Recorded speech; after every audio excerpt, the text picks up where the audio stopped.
হে সবজ গম্বদ বহালে मंजूर दुआ करूँ जब वक्त नज़र आए आका दीदार आता करूँ दीदार आता करूँ मैं कब्र अंधेरी में घबराऊंगा जब तन्हा इमदाद मेरी करने आजा न रसूल अल्लाह इमदाद मेरी करने आजा न रसूल अल्लाह रोशन मेरी तुर्बत को लिल्लाह जरा करना जब वक्त नज़र आए आका दीदार आता करना दीदार आता करुणा दीदार आता करना मनीब शुधु बोलतेन बेलाल तुई की कालेमा सारबी बेलालेर एकटाई कथा मनीब जीवन चले जाबे किन्तु ईमान आमी देब ना हे मनीब बेलालेर गलार मध्य रशि बेधे बेलालके टेने निये मरुभूमिर मध्य बेलालके बेधे रेखे पाथर चापा दिये रेखे आसा हतो प्रचंड गरमे मरुर बालुगुली लेगे लेगे बेलालेर शरीर पुड़े पुड़े फुसका पड़े घा हुए रक्त पड़तो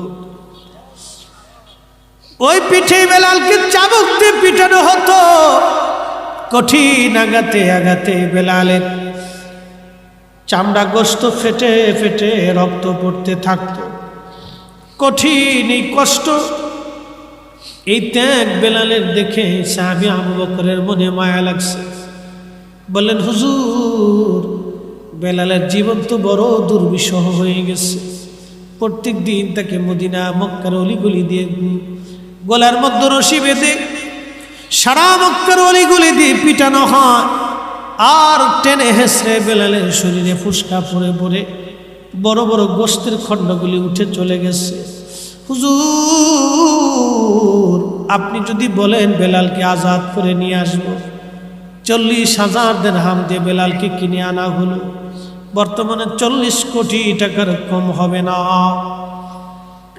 হযরত আবু বকর আজাদ করে দিলেন হিজরত করে নবীজি মদিনাতে গেলেন আজান প্রবর্তন হলো আজান নবীজি বললেন সাহাবীরা রে আমার বেলাল কোথায় লাব্বাইক ইয়া রাসূলুল্লাহ বেলাল তুমি যাও মিনারা আজকে থেকে তুমি নবীর মসজিদের মুয়াজ্জিন তুমি আজান দিবে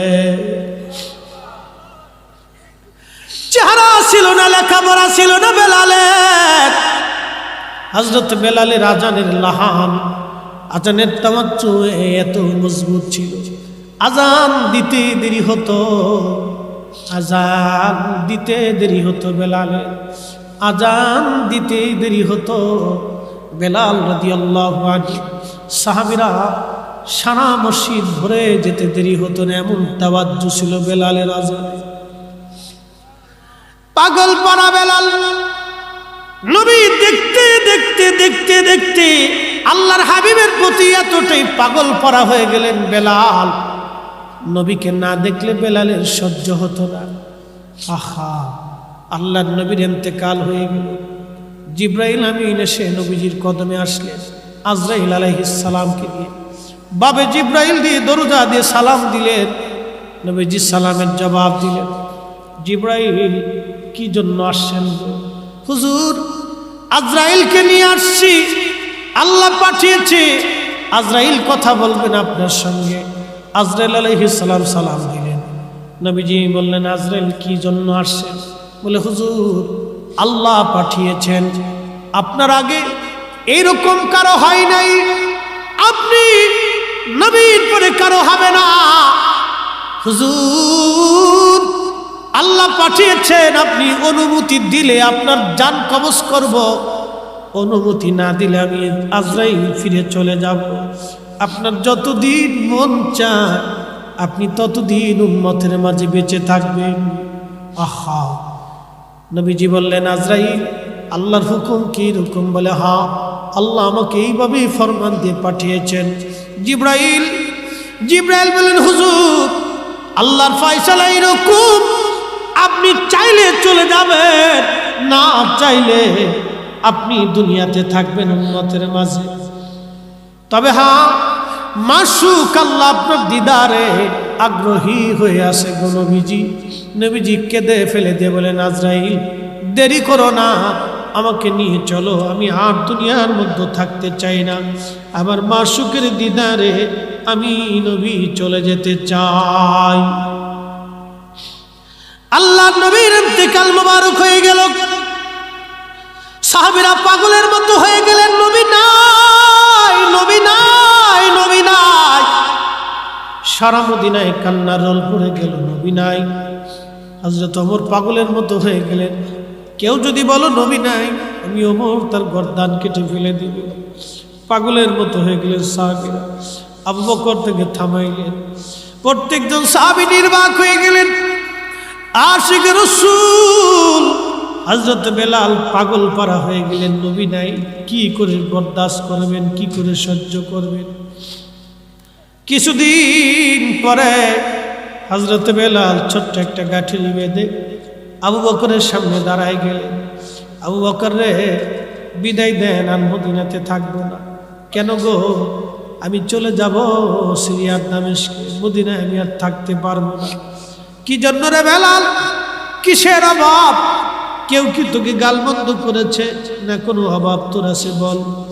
পয়সার যদি দরকার হয় বাইতুল মাল থেকে তোর জন্য বেতন ধার্য করে দিব। আবু বকর রে, আমার তোর টাকার অভাব না রে আবু বকর, আমার এমন জিনিসের অভাব তুমি কিনে দিতে পারবা, বলো কিসের অভাব? আবু বকর, আজান দিলে নবী আসতো, এখন আজান দিলে নবী নামাজ আসে না, বলো তুমি কেমন নবী এনে দিতে পারবা? বেলাল রে, তুই কি নবীরে ভালোবাসিস? আমি আবু বকর কি ভালোবাসি না? আমার জীবনের সব আমি ভালোবাসতে বাসতে দিয়েছি। বেলাল কেঁদে বলেন, আবু বকর, তুমিও ভালোবাসো, আমিও ভালোবাসি। তুমি নবীজি রওজা শরীফ দেখলে সহ্য করতে পারো? আমি বেলাল যখন রওজা শরীফের দিকে তাকাই, আমার কলিজা ফেটে আসে, সহ্য করতে পারি না।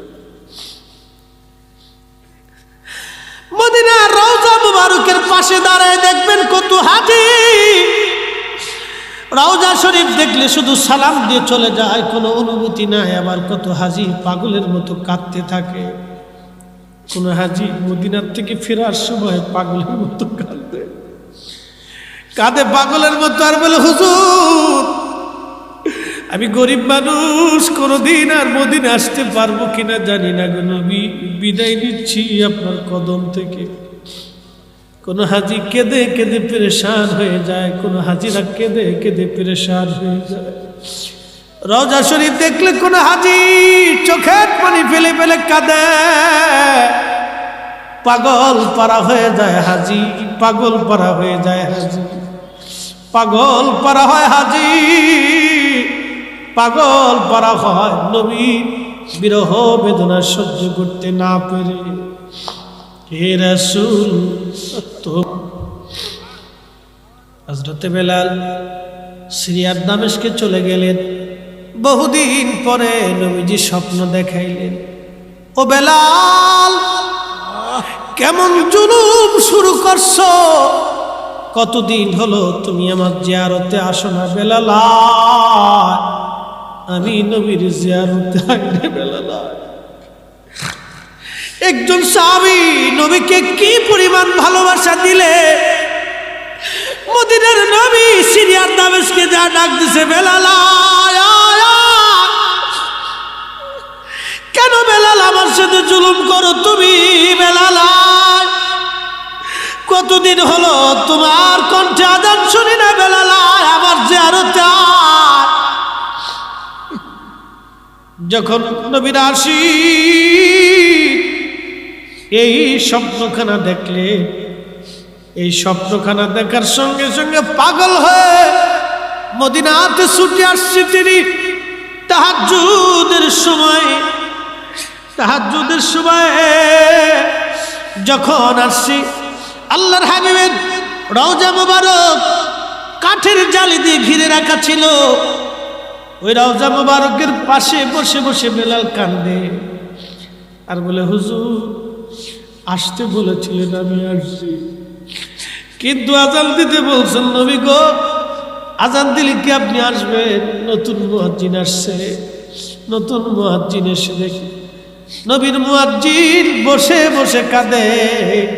ডাক দেয় বলে, সাহাবীরা রে আসো, নবীর মুয়াজ্জিন ফিরে আসছি, তাড়াতাড়ি আসো, তাড়াতাড়ি আসো, নবীর মুয়াজ্জিন ফিরে আসছি। যখন এই কথা শুনলেন, সাহাবীরা ঘর থেকে বের হয়ে মসজিদে নববীতে এসে বসে বসে বসে বসে কাঁদতেছিল। সাহাবীরা বলেন, বেলাল তুমি আযান দাও, কতদিন হলো তুমি আমাদেরকে আযান শোনাও না রে বেলাল। বেলাল বললেন, দেখো আমি আযান দিলে কি নবী আসবে বলো? সালমান ফার্সি রাদিয়াল্লাহু আনহু বলেন, দেখো রে বেলাল আমরার কথায় আযান দিবে না, যে দেখো হাসান আর হুসাইন আসেনি। হাসান হুসাইন বললে বেলাল আযান দিবে। তখন ইমাম হাসান হুসাইন তখনও ছোট ছিলেন। তিনারা দৌড়ায় গেলেন, সাহাবীরা দৌড়ায় যায় দেখলেন ইমাম হাসান হুসাইনকে নিয়ে আসছে। আনার পরে ইমাম হাসানকে দেখতে নবীজির মতো দেখা যাইত। দুইজন নানার চেহারা পাইছিলেন। ইমাম হুসাইনকে দেখে, হাসানকে দেখে বেলাল রওজা শরীফ থেকে উঠে ইমাম হাসানের বুকের মধ্যে মাথা টেকে কাঁদতেছিল। ইমাম হুসাইনের বুকের মধ্যে মাথা টেকে কান্দে, নবীর আসি।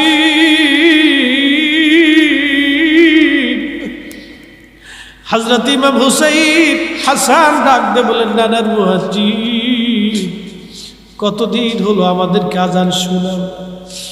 যেই লাহান দিয়ে নবীরে আযান শোনাইতাম, নানারে আযান শোনাইতা, সেই লাহান দিয়ে আপনারাও আযান শোনাই যাও। নবীর মুয়াজ্জিন চলে গেলেন মিনারায়।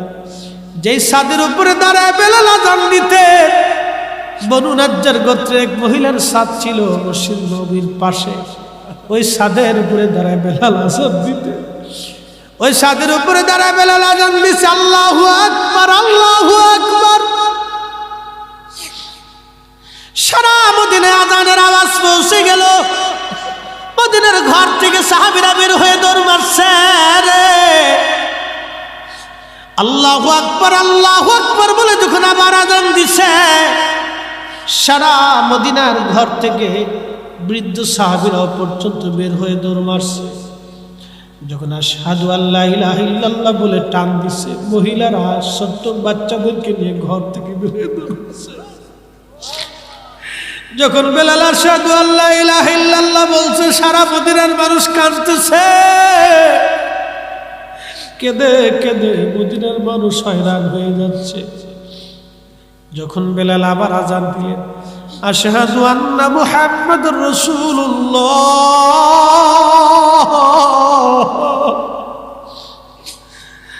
মদিনার মাটি থরথর করে কেঁপে উঠছে। হযরত বেলাল ছাদের উপর থেকে অজ্ঞান হয়ে পড়ে গেছেন। বেহুশ নবী প্রেমে পাগল সাহাবী আশিক রাসূল হযরত বেলাল বেহুশ হয়ে পড়ে গেলেন। বেলালের মতো আশিক যদি আমরা হইতাম,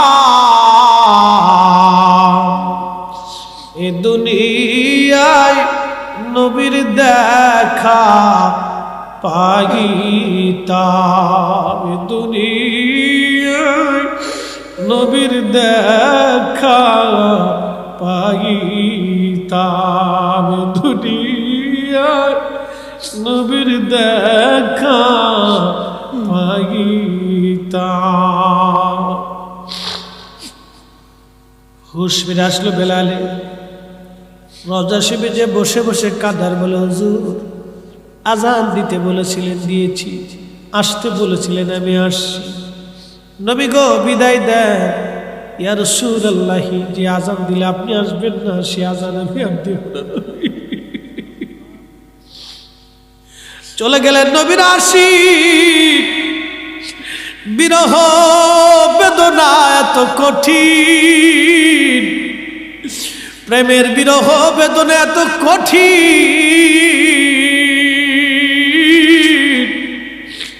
নবী প্রেমের বিরহ বেদনা এত কঠিন, বেলাল সহ্য করতে না পেরে কলিজা ফেটে মারা গেল।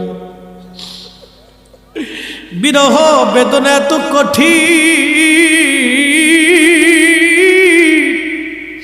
সহ্য করতে না পেরে বেলাল, সহ্য করতে না পেরে বেলাল দুনিয়ার থেকে বিদায় নিয়েছিলেন।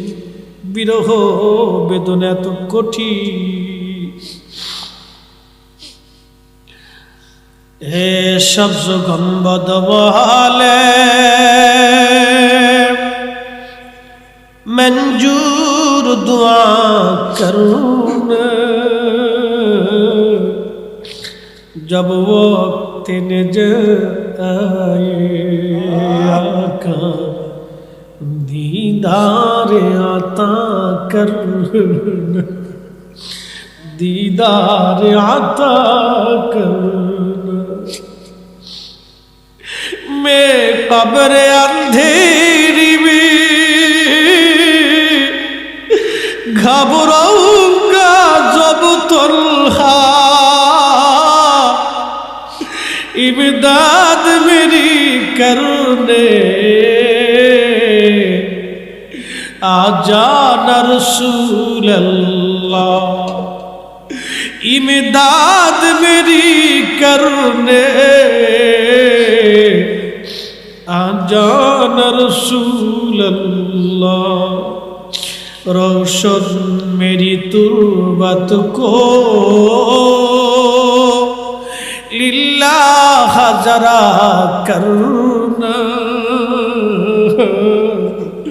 जब वक्त नज़र आए आका दीदार आता करना, दीदार आता करना, दीदार आता करना।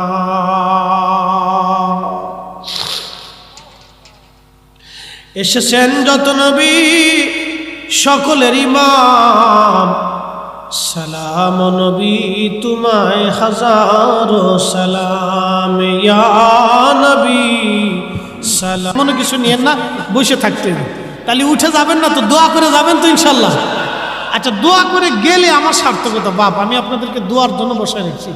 আব্বা, আপনাদেরকে একটা কথা, হ্যাঁ একটা কথা বলি, আমি দোয়ার পাগল কেন আপনাকে বলি, আমি দোয়ার কেন পাগল আপনাদেরকে বলি, আপনাদেরকে বলি দোয়ার কেন পাগল আমি। খুব মনোযোগ দিয়ে আমার জীবনে, হ্যাঁ বলবো, আমার জীবনে এমন দিন গেছে, আমি মাদ্রাসাতে 2 বেলা খাওয়ার, মাদ্রাসায় 2 বেলা ফ্রি খাওয়াইতো, আমি 2 বেলা খাইতাম, 1 বেলা খাওয়ার পয়সা আমার কাছে ছিল না। আমার এমন দিন গেছে, এখন আমার অনেক টাকা, আমার এই হাতের ঘড়িটার দাম 80,000 টাকা, অনেক টাকা, অনেক টাকা, অনেক টাকা। নিজের গাড়ি আছে, নিজের ঢাকাতে বহুত হয়েছে, অনেক টাকা। আল্লাহ আমাকে ইচ্ছা, আজকে আমাকে ডাক্তার সাহেব আগে দিয়ে দিছে, অনেক টাকা দিছে, অনেক টাকা দিছে, আমি খুশি হয়ে গেছি, না চাইতেই ডাক্তার সাহেব আমাকে দিয়ে দিছে, অনেক টাকা দিছে, আলহামদুলিল্লাহ অনেক টাকা দিয়ে দিছে, অনেক দিছে। একদিন আমার 1 বেলা খাওয়ার পয়সা ছিল না, আল্লাহর কসম করে বলি, কোরআন সাক্ষী, আমি না খাইতে খাইতে 1 বেলা না খেয়ে থাকতে থাকতে আমার পেটে পীড়া হয়ে গেছে। এই কোরআন সাক্ষী, আমার এই দিন গেছে, কিন্তু আমার এখন, এই জন্য আমি জীবনে কোনোদিন কোনো ভিক্ষুককে আমি আমার দরজা থেকে মাহরুম করি না, কোনো দিনও না। ক্ষুধা কি জিনিস সেটা আমি জানি, এটা অনেক কষ্ট। এই জন্য কেউ যদি খাবারের বিরোধিতা করে ওয়াজ করে, আমি মন চাই জুতা দিয়ে পিটাই, আমাকে তাকে জুতা দিয়ে পিটাইতে মন চায়। এর বিরোধিতা করে কেউ যদি ওয়াজ করে বেদাতের ফতোয়া, আমার মন চাই জুতা দিয়ে পিটাই। কারণ এটা যে কত কষ্ট, এটা যারা না ভুগছে তারা জানে না। অনেক বড় কষ্ট, অনেক বড় কঠিন কষ্ট, যে না পড়ছে সে জানে। অনেক বড় কঠিন কষ্ট। এই দোয়াটা আমার জীবনের একটা রাত্রের দোয়া কবুল হয়েছিল। তাহাজ্জুদের ওয়াক্তে আমি একদিন আল্লাহর কাছে চোখের পানি ছেড়ে কেঁদেছিলাম যে আল্লাহ তুমি আমার দিন কি ঘোরাবে না। সেই দিনের দোয়া আল্লাহ আমার কবুল হয়েছিল। এই জন্য দোয়ার বিরোধিতাও যদি কেউ করে, ওকে আমি জুতা দিয়ে পিটিতে মন চায়, ওকে বেদাতে, পৃথিবীর নিকৃষ্ট জীব, ও মানুষ হতে পারে। এই জন্য আমি দোয়ার বিরোধিতা যে করে, ওকে আমি মানুষই মনে করি না। মুসলমান তো পরের কথা, ওকে আমি মানুষই মনে করি। রব্বে করিমের দরবারে কেউ যদি হাত তুলে হাত ফেরত আসে না, বা চাওয়ার মতো চাইতে হবে। কথা বলেন ঠিক কিনা? আল্লাহ তার রসুলের সাথে আমাদের প্রেম করতে হবে, আল্লাহ তার রসুলের সাথে আমাদেরকে প্রেম করতে হবে, চাওয়ার মতো চাইতে হবে, চাওয়ার মতো চাইতে হবে। মোহতারাম উপস্থিতি, খুব মনোযোগ দিয়ে সাহাবায়ে কেরাম রসুল করিমের দপ্তরে জীবনে একটা বিরাট অংশ কাটিয়েছেন খেয়ে না খেয়ে। সাহাবীদের জীবন এরকম ক্ষুধার্তর জীবন ছিল। আপনারা শুনতে চেয়েছেন, একটু 10টা মিনিট আপনার দিলটাকে নরম করে দিয়ে, নড়াচড়া না করে একটু বসে আমার দুটি কথা শুনতে হবে। আল্লাহ রসুলের দরবারে অনেক সাহাবী ছিল। আহলে সুফফার সাহাবীদের ভিতরে হযরত আবু হুরায়রা একজন ছিল, খাব্বাব রাদিয়াল্লাহু আনহু, সুমাইয়া রাদিয়াল্লাহু আনহা, ইয়াসির রাদিয়াল্লাহু আনহু, বেলাল রাদিয়াল্লাহু আনহু। বেলালের জীবনী শুনে পৃথিবীর কোটি কোটি আশিক রাসূলের হৃদয়ে রক্তক্ষরণ হয়েছে। সেদিন এক মাদ্রাসার মুহতামিম সাহেব হুজুর আমাকে জড়িয়ে ধরে বললেন, হুজুর বিশ্বাস করেন আমি জানি আপনি সুন্নি, আমি কওমি, কিন্তু মদিনাতে বসে আপনার এই ওয়াজ যেদিন শুনেছিলাম আমি অঝোর দ্বারা কেঁদে পেরেশান হয়েছিলাম। আমি তখনই বুঝেছি আমার ওয়াজের কিছুটা হলো সার্থকতা আছে। কোটি মানুষের হৃদয়ে রক্তক্ষরণ, চোখের পানি ওয়াজের মাধ্যমে হচ্ছে। এই ওয়াজটা যেদিন করেছিলাম প্রথমে, সেই দিন একজন মানুষ কেঁদে কেঁদে মজলিসেই মারা গিয়েছে। মোহতারাম, আমি জানি এটা কবুলের সাহাবীর জীবনের অনেক বড় ত্যাগের জিনিস। এটা আমি বলতেছি, বেলাল রাদিয়াল্লাহু আনহু কতটি ইসলামের জন্য কষ্ট করেছিলেন। আজ আপনারা আমাকে দাওয়াত করেছেন, মাঝে মধ্যে নিজেকে আফসোসের মধ্যে ফেলায়। ডাক্তার সাহেব আমাকে দাওয়াত করে অনেক টাকা দিয়েছেন, গাড়িতে আসছি, গাড়িতে আবার চলে যাব, কিন্তু সেই দিন দিন কবুলের জন্য সাহাবায়ে কেরামের পিঠের চামড়া উঠিয়ে ফেলে দেওয়া হয়েছিল। বেলাল ছিলেন একজন কৃতদাস, কালেমা পড়ার কারণে তাকে তার মনিব এমনভাবেই মারতেন, গলার মধ্যে রশি বেঁধে মারতে মারতে মারতে মারতে বেহুশ করে ফেলতেন। বেলালের হুশ চলে যেত, আবার হুশ ফেলে আসতো, শুধু একটা শব্দ করতেন, আহাদ আহাদ আহাদ, আল্লাহ এক আল্লাহ এক।